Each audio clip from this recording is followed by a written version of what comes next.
So magandang araw po sa inyong lahat. Welcome po sa unang vlog natin ngayong 2025. So pag-usapan natin, ito mga kababayan na natin na nag-rally dyan sa Japan.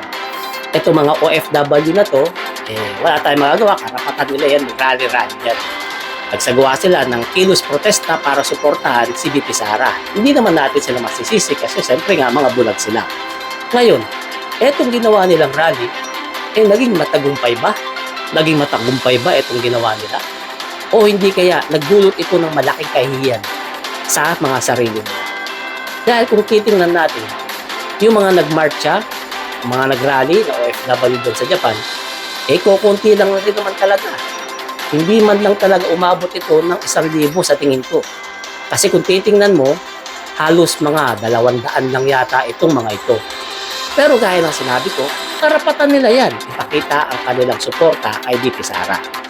Ang hindi lang talaga maganda rito ay yung tingin ng mga Japanese sa ating mga kababayan na yan. Kasi syempre nga, naggagawa sila ng ganyan, wala naman sila sa Pilipinas.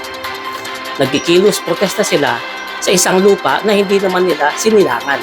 Ibig sabihin dyan, etong mga kababayan natin na to, na mga dayo sa Japan, ang nagsasagawa pa ng mga ganyang kilos protesta na dapat para sa mga Japanese lamang. Pero gaya na sabi ko, hindi natin sila masisisi. Siyempre nga naman, diba? Kung mga bulag ang mga tao na to, karapatan nila magbulag-bulagan sa kanilang paniniwala. Karapatan nila magtanga-tangahan sa kanilang panunindigan. Ang sigurado lang dyan, kung ginawa nilang kilos protesta na yan, hindi man lang naapektuhan ang pamamalakad ni President Bongbong Marcos. Dahil habang nagpo-protesta sila, si Pangulong Bongbong Marcos, tahimik na tumutulong sa ating mga kababayan. Masayang nagtatrabaho para paglingkuran ang ating mga kababayan.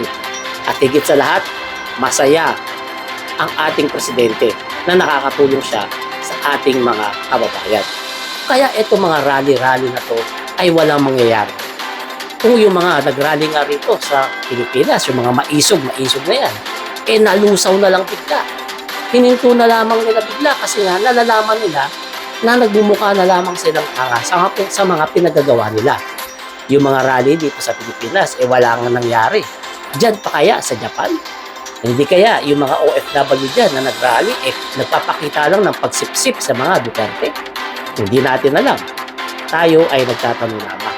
Basta ang sigurado dyan, yung mga Japanese, nakataas ang isang kilay sa mga pinagagawa ng ilan natin mga konting kababayan diyan na nag-rally sa Japan.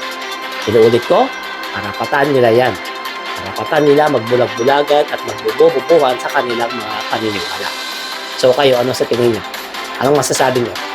Nagtagumpay ba yung rally nila na to? O talagang pinagtawanan lang sila ng buong mundo? So i-comment nyo lang ang inyong reaction para ating pag-usapan. Salamat.